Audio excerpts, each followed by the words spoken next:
kai wai wannan abun hakan ka da ba la haula wala quwwata illa billah. Wai iya bata gaya mini wannan abu ai muna da dubara bata gaya mun yadda ai wannan abu yake da zafi haka ba. Wanda yake mu ai a dani muka tafi mun san dubara. Wai amma ko wallahi an yi mu amma ni ma zan yi. Wai.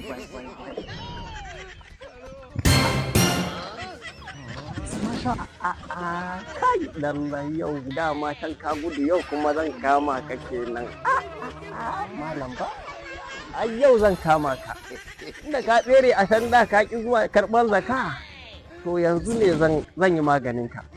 Kira sallah ba ka kira sallah ana shan ruwa ba za ka kira ba sai mun ji yunwa mun ji ka koshi sannan kai zai ka kira sallah. Yau malam zan kama ka abun daɗi gashi. Masha Allah, wannan walima ne. Na san ma dai ba za a yi ta da ruwa dai, amma dai wannan ji da ruwa. Ko haka ba. Ya Ustaz. Dan fulani. Magada. Ya gari. Ya aiki.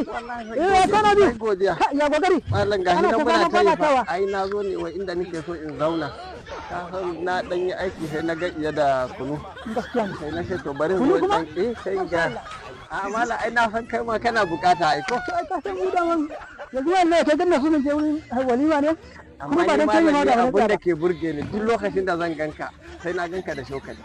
To ai ka san shi wannan ka ga yanzu misali yanzu bari maka misali kamar kullun da ka fito da shi idan ba ka da rude ka ga wannan da ainihin abin gaskiya ne shine Hausawa suke cewa riga malam masallaci to mallam ya kamata mu sha kunun na ai to masha Allah ya kawo ka ba zan wuce ta yi ba ka san da ban na fito za ka na so je wurin walima ne ko kuma walima ma na so da da ka dai ko an fara amma dan ba fara da ruwa na samu ne taba nan mallam gare ka taba nan don saboda gidan buki bai da tabbas gaskiya ne wannan amma mallam ka iya fara sai dai matan da ta sa shiga ba mu kawo ai kai kamata ka fara kai samu alamun sa zai dadi wallahi zai dadi zai ainihin dadi Allah ya sa fara ai ku malamai ko ina ku ne gaba ayata kana gaba bota magana babu to masha Allah ina kasa ne ka motsa abin gaskiya abin da ya dadi wallahi ka motsa wallahi abin gaskiya na ji wato ainihin dadin hadiya da kai ai wallahi yanzu nan ma da gidan nan je wurin walima ne amma da shi ta Allah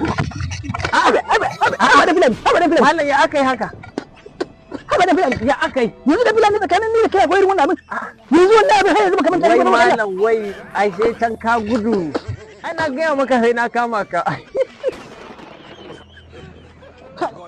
da filan mallam mai zaka mallam ya akai ne mallam zo mu sha kunu mana kai arado hande bidani dollum mallam yari boyri ai na gaya maka sai na kama ka ranar nan ba ka gudu ba ai na gaya maka zan kama